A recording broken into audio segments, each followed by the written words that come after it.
Fewer than 1 in 50 new cars sold in America has a third pedal, which means if you drive a manual today, you are not doing it because you have to. You had to go looking. You had to turn down easier options. You probably had to explain yourself to somebody who thought you were being difficult. And psychologists find that people who make that choice, deliberately keeping a harder version of something, share a specific and fairly rare set of traits. 5 of them. Number 4 is the one that shows up in how you handle money. And number 5 explains why you get quietly annoyed at things most people don't even notice. One clarification first, because this gets misread constantly. This isn't about cars. Driving manual is just the cleanest visible marker of a much broader personality pattern. One that shows up in how you cook, how you work, what tools you buy, and how you deal with being told to just trust the system. The car is a symptom. These 5 traits are the cause. Trait 1. You need to be in the loop, not just in the seat. An automatic makes a decision for you thousands of times per journey. It decides when to shift, how hard, and it does it based on a logic you cannot see and did not choose. Most people find that a relief. You find it faintly irritating. That's not stubbornness. Psychologists call it a high need for agency, a measurable preference for being the one whose decision produced the outcome, even when the outcome would have been the same either way.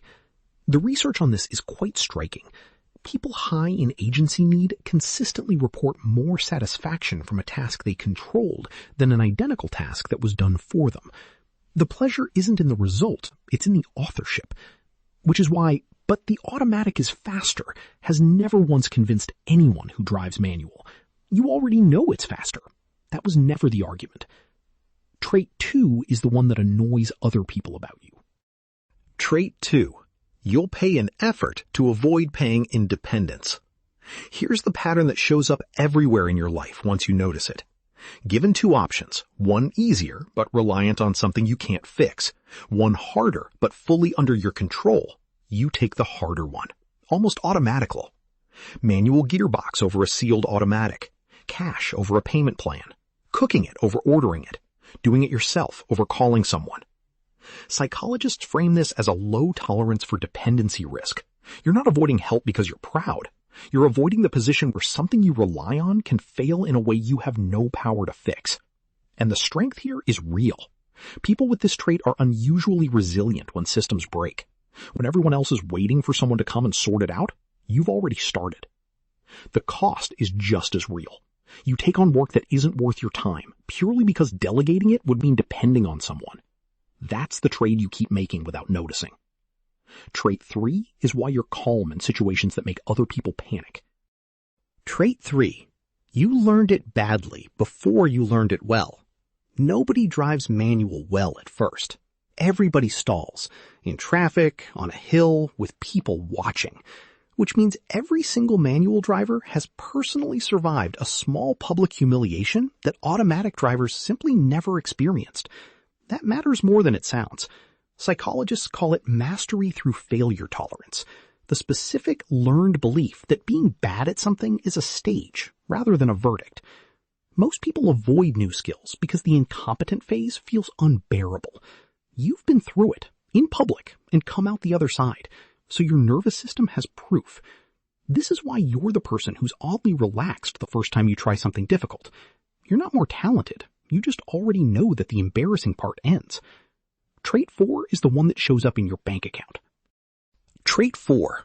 You value things by what they do, not what they signal. A manual gearbox has no status value whatsoever. It doesn't impress a stranger. It won't come up at a dinner party. Nobody has ever been admired in a car park for having 3 pedals. You chose it anyway, which tells you something specific about how you assign value. Psychologists distinguish intrinsic valuation from positional valuation. Positional people value what a thing says about them relative to others. Intrinsic people value what it does when nobody's looking. You're firmly the second, and it shows up well beyond cars. You'll buy the ugly tool that works over the beautiful one that's fine. You resent paying for a brand. You get genuinely uncomfortable when someone compliments you on something you didn't actually earn. The financial upside is substantial, Positional spending is where most people's money quietly goes, and you're close to immune to it. The downside is that you undersell yourself. You assume good work speaks for itself. It doesn't, and you know it doesn't, and you keep assuming it anyway. Which brings us to the last one, and this is the rarest of the 5. Trait 5. You experience attention as rest. This is the one almost nobody gets right about manual drivers. People assume you like it because it's exciting. It isn't exciting. Third gear in traffic is not exciting. What it is occupying.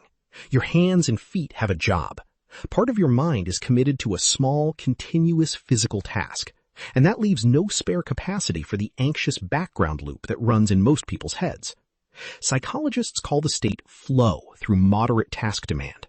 Attention absorbed by something just difficult enough to hold it, not so difficult it strains. This is why an hour in a manual can leave you calmer than an hour on a sofa, and why you notice you feel worse, not better, after a day of doing nothing. Here's the rare part. Most people regulate stress by reducing demand. Easier car, easier day, fewer decisions. You regulate it by finding the right level of demand. That's a fundamentally different operating system, and it's the reason the other 4 traits hang together instead of being random preferences. You don't drive manual because you want the car to be harder. You drive it because you've worked out, probably without ever saying it, that a mind with something to hold is a mind that stops circling. So, you need to be the author, not the passenger. You'll pay in effort to avoid depending on things. You learn that being bad at something is temporary. You value what a thing does over what it says about you.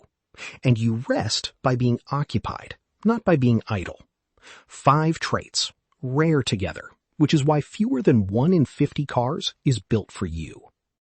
How many did you get? Comment the number, and tell me what else you insist on doing the harder way. I'd bet it isn't just the car. And if this landed, watch why intelligent men secretly love old trucks. Next. Same pattern, different machine.